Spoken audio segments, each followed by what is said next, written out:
Good morning, Mike. Hope all is well. Morning, guys. How are you? What's going on? Great. Nice night for Dylan Cruz last night, right? Yes, it was a good start for him, and what hopefully is a long, illustrious career, and handled all the hoopla very well. Not easy to start your career with Soto in the house and the Yankees, pitching throwing a Cy Young Award winner at you, and they've got a good team, and it's a tough challenge for him, and I think he's up for it. What is Cruz like personally? Because if I were him, I'm number 2 pick and good looking and athletic, I think I'd be probably an insufferable, cocky type of guy. Oh, they say he's a great dude. It seems like a great guy. Yeah, they say he's a great dude. I would kind of describe him as a very warm, welcoming, but very, very positive and confident, type of swagger to him. He's not over the top, and it's not all me. He's the guy that I think really embraces the team concept and feels most comfortable in a clubhouse, in the locker room, and that type of thing. I think he's gonna fit in wonderfully with this good young group of guys, and that kind of cut their teeth together in the minor leagues, and you're trying to transcend into being the core of that big league club. Who's the most unassuming? Because a lot of these guys are. I mean, James Wood is very unassuming. At least he appears to me to be. Who's the most unassuming superstar in baseball you've been around, Mike? I would have to say Rendon is up there, with the top of those guys. Really? I always describe him as he's the best player that nobody knows about. Very doesn't talk. He wanted to talk to the media. 4 for 4, 0 for 4.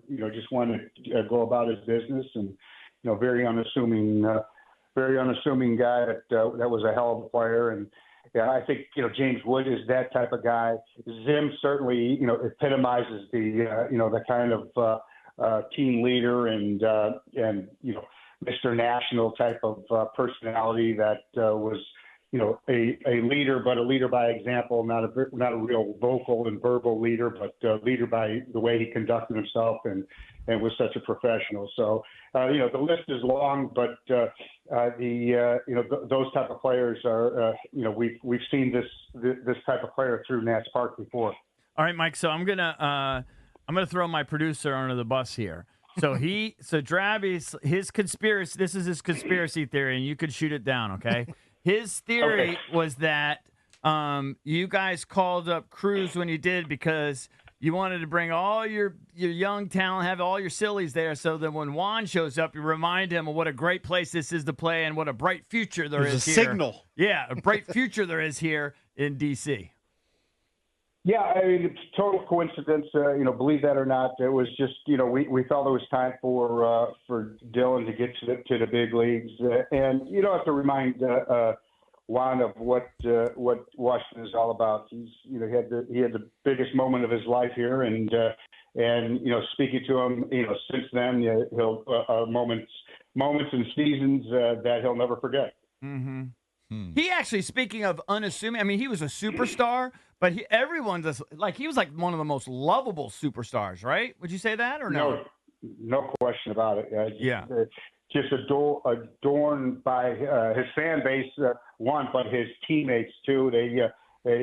These guys protected Juan Soto like you would protect your little brother.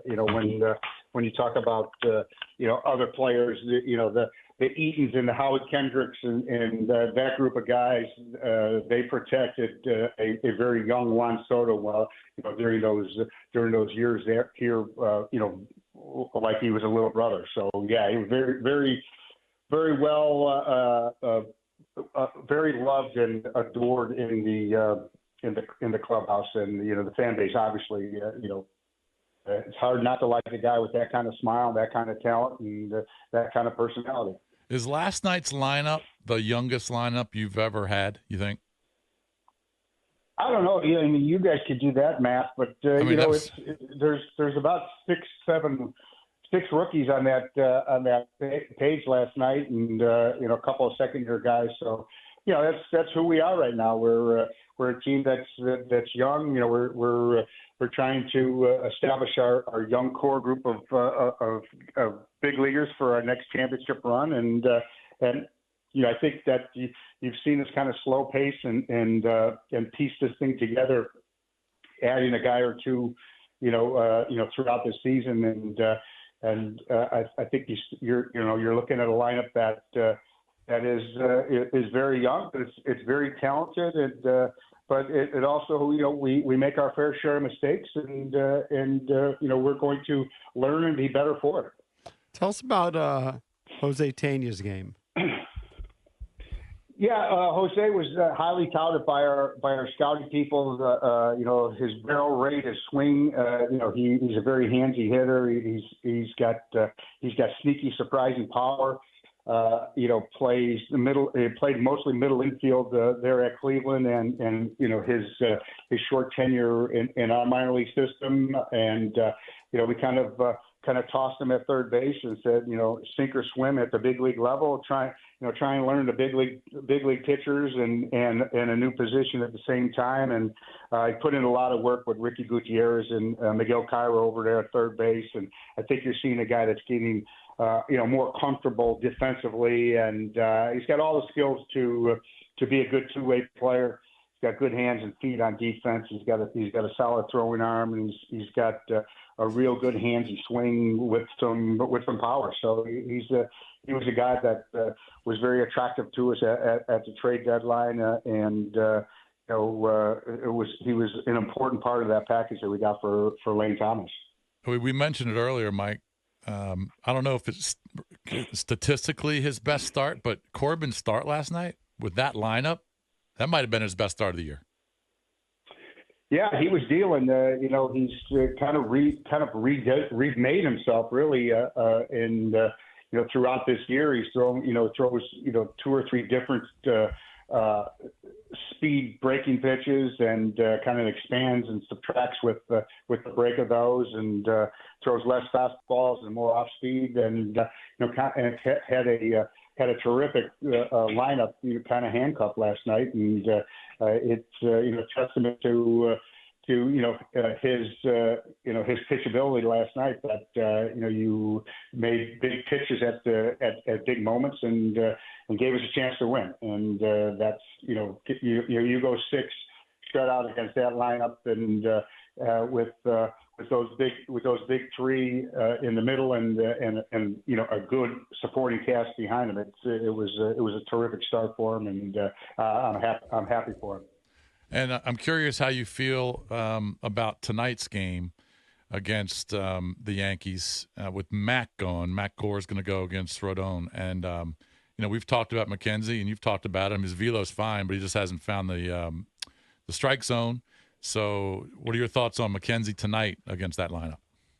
Well, his first 11 starts, he was all-star, and his last 13 starts or so, he's been struggling with mechanics and release point and command. So, kind of turned it around last start, through a nice game, and we'll see where he's at today against a good lineup. The stuff is there.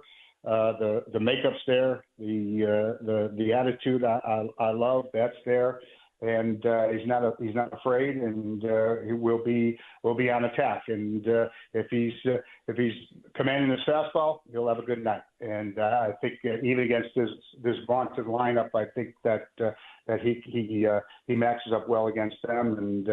And you just tack on another learning experience for this group of pitchers. You're facing the New York Yankees, 34,000 people in the stands. It's going to be loud. It's going to be a close to playoff atmosphere as we're going to play this year. And I think it's going to be a good experience for all of them. And I think Matt's going to learn by it, and go out there with the mindset that he's going to give us a chance to win the game. Mike, I know it didn't work out for Victor Robles here, as he was released in, I think it was June 1.